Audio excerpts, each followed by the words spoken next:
This year has been full of so many adventures. We got Charlotte and Wilbur as babies. Got to meet new babies. Grew all the things. Enjoyed our garden, especially the Swiss chard, the flowers. The cat had some adventures too. Roxy made new friends. Betty White found a new home. Generally got dehorned.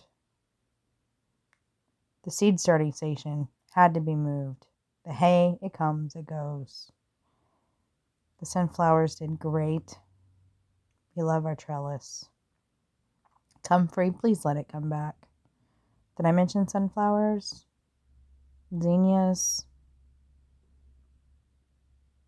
We love our pollinators and the beauty that they bring. We had a lot of losses, but we kept on digging.